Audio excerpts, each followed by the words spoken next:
اعوذ باللہ من الشیطان الرجیم بسم اللہ الرحمن الرحیم الصلاۃ والسلام علیکہ یا سیدی یا رسول اللہ وعلی آلہ وصحبہ یا نور اللہ۔ آج کے ویڈیو میں ہم بات کریں گے کہ اگر آپ کا نماز میں کنسنٹریشن نہیں ہو رہی یعنی فوکس نہیں ہو رہا تو کیا کیا جائے۔ میں نے ایک بہت ڈیٹیل ویڈیو بنائی تھی جس میں میں نے کچھ سٹیپس بتائے تھے کہ آپ وہ کریں تو انشاءاللہ آپ دینی اعتبار سے بہتر ہوں گے، دنیاوی اعتبار سے بھی بہتر ہوں گے۔ اور اس ویڈیو کے ڈسکرپشن باکس میں وہ 3 ویڈیوز لگا دوں گی جس کے اندر درود ابراہیمی کو 100 مرتبہ پڑھا گیا ہے، ایک میں 1000 مرتبہ پڑھا گیا ہے، اور اس کا طریقہ کہ آپ نے اس کو کیسے فالو کرنا ہے۔ یہ تینوں ویڈیوز لگا لوں گی، ہو سکتا ہے ان تینوں ویڈیوز کے ساتھ کوئی اور درود پاک بھی 1000 دفعہ میں ایڈ کر دوں، چھوٹے درود پاک، تو وہ آپ کا ایسا پش ہے کہ آپ وہ پڑھیں۔ اچھا، آگے بات کر لیتے ہیں۔ خود پڑھ سکتے ہیں تو بہت اچھی بات ہے، سب کچھ اس میں بتا دیا گیا۔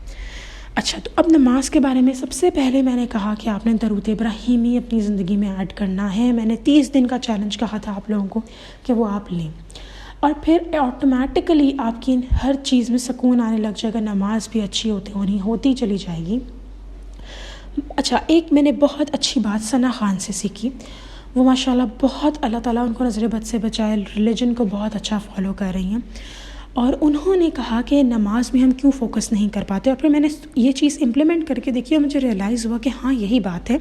وہ یہ کہ جب ہم نماز پڑھ رہے ہوتے ہیں تو ہمارے دماغ میں دنیاوی سوچیں، دنیا کی فکریں بہت ہوتی ہیں جس کی وجہ سے ہم نماز کی طرف فوکس ہی نہیں کر پاتے۔ اور جس دن آپ مصلی پر کھڑے ہوں گے، چاہے نماز پر کھڑے ہوں گے، اور آپ یہ سوچیں گے، دنیاوی فکریں چھوڑ دیں گے، اپنی کیفیت بنانی ہوتی ہے انسان کو۔ تو میں نے ایک جملہ بہت دفعہ بولا ہے، if it does not mind it does not matter. جو لوگ میری ویڈیو پہلے سے دیکھتے ہوں گے انہوں نے جملہ میرے سے کافی دفعہ سنا ہوگا ویڈیوز میں۔ وہ اس لیے میں کہتی ہوں کہ جب آپ نے اس کی فکر ہی کسی چیز کی نہیں کی تو پھر کچھ بھی ہو جائے آپ کو پرواہ نہیں ہوگی، ٹھیک ہے، جب آپ نے پرواہ ہی نہیں کی تو بالکل ایسا ہی ہے کہ آپ کو اپنی کیفیت بنانی پڑتی ہے۔ انسان کے اندر کیوں اشرف المخلوقات کہا گیا، انسان پہ اتنی طاقت ہے کہ وہ اپنی کیفیت بنا سکے۔ تو اسی لیے آپ کو سب سے آسان حل جو میں نے بتا دیا ہے کہ آپ یہ 30 دن والا چیلنج لیں، اس کے بعد obvious سی بات ہے آپ درود ابراہیمی کبھی چھوڑیں گے بھی نہیں انشاءاللہ unless اور until آپ کو کوئی اشارہ ملے کہ آپ کوئی اور درود پڑھیں، لیکن اکثر لوگ ہیں جو اس کے ساتھ ساتھ باقی درود بھی پڑھیں، تو آپ کے خود ہی معاملات ٹھیک ہوتے چلے جائیں گے۔ Now the thing is کہ دنیا کی فکریں آپ نے چھوڑ کے مسئلے پہ بیٹھنا ہے۔ جب آپ جائے نماز پڑھنے لگتے ہیں نا تو آپ کے مائنڈ میں اتنی سوچ ہوتی ہیں، اچھا میں بھی یہ بھی کام کر لوں گی، وہ بھی کام کر لوں گی، اچھا اس کے ساتھ ایسا کیوں ہو گیا، اچھا اس کے گھر میں یہ حالات چل رہے ہیں۔ آپ کو نہیں پتہ آپ کیا کیا سوچ رہے ہوتے ہیں، ٹھیک ہے، اور اس ٹائم تو نا شیطان کا کام ہے کہ آپ کو خیالات دے۔ آپ خود سوچیں نا کہ آپ ایک کام کرنا چاہ رہے ہیں اور کوئی آپ کو بیچ میں آ کر ٹوک رہا ہے، لیکن شیطان میں صرف اتنی ہی طاقت ہے کہ آپ کو وسپر یعنی کہ آپ کے دماغ میں کچھ کہہ سکے سے زیادہ کوئی طاقت نہیں ہے، ٹھیک ہے، اللہ تعالیٰ۔ اور اسپیشلی اگر آپ درود ابراہیمی پڑھنا شروع ہو جائیں گے تب تو آپ سمجھیں طاقت ہی آپ نے ختم کر دی ہے اس کی۔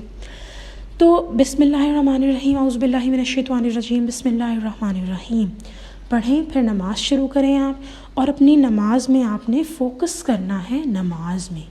اور ٹرسٹ میں اگر ایک بات میں ایڈ کرنا چاہوں گی، لوگ مایوس ہو کے نماز ہی چھوڑ دیتے ہیں کہ جی ہم سے فوکس نہیں ہو رہا، اس کے بارے میں یہی ایڈ کرنا چاہوں گی، نماز فرض ہے، نماز وہ حاضری ہے جو دینی ہی دینی ہے، آپ نے اٹینڈنس لگوانی ہی لگوانی ہے، چاہے پھر آپ کو جو مرضی خیال آئے۔ اللہ تعالیٰ کو پتہ ہے کہ آپ کوشش کر رہے ہیں، اللہ تعالیٰ نوز یو آر ٹرائنگ، تو اسی لیے نماز پڑھنی ہی پڑھنی ہے۔ خیالات آنا یہ شیطان کی طرف سے ہے، اور یہ بھی ہم نے سنا ہے کہ اگر برے خیالات آئیں قرآن نے نماز پڑھتے تو لیفٹ سائڈ پہ اسپٹ کریں، 3 دفعہ اشارہ جو ہم کرتے ہیں تھوکیں، اور پھر اعوذ باللہ من الشیطان الرجیم بسم اللہ الرحمن الرحیم پڑھ لیں تو آپ کے وسوسے دور ہو جاتے ہیں، ٹھیک ہے۔ پھر وسوسوں کی مسنون دعائیں بھی ہیں، جیسے میں نے اپنی ایک ویڈیو میں کہا کہ مسنون دعائیں پڑھیں۔ تو یہاں بات آ جاتی ہے کہ نماز میں فوکس کرنا ہے تو پہلے دنیا کی فکروں کو پیچھے چھوڑ کر آئیں، یا اگر لے کر بھی آئیں تو یہ سوچ کر آئیں کہ یا اللہ میں آپ کے سپرد یہ فکریں کرتی ہوں یا کرتا ہوں۔ اسی لیے نماز پہ آپ کا پھر آہستہ آہستہ فوکس ہونا شروع ہو جائے گا۔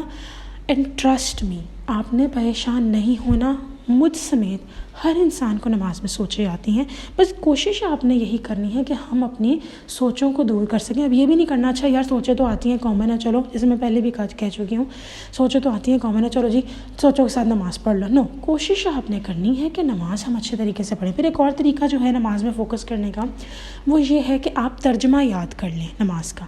اب یہاں میں یہ نہیں کہہ رہی کہ آپ ایک دن میں ہی فل ترجمہ یاد کر لیں، دیکھیں ہم انسان نا بہت سست ہیں اور ہم نہیں چاہتے ہم ایک دم اپنے سر پہ ڈھیر سارا برڈن لے لیں، ہمیں عادت ڈالنی پڑتی ہے اپنے آپ کو.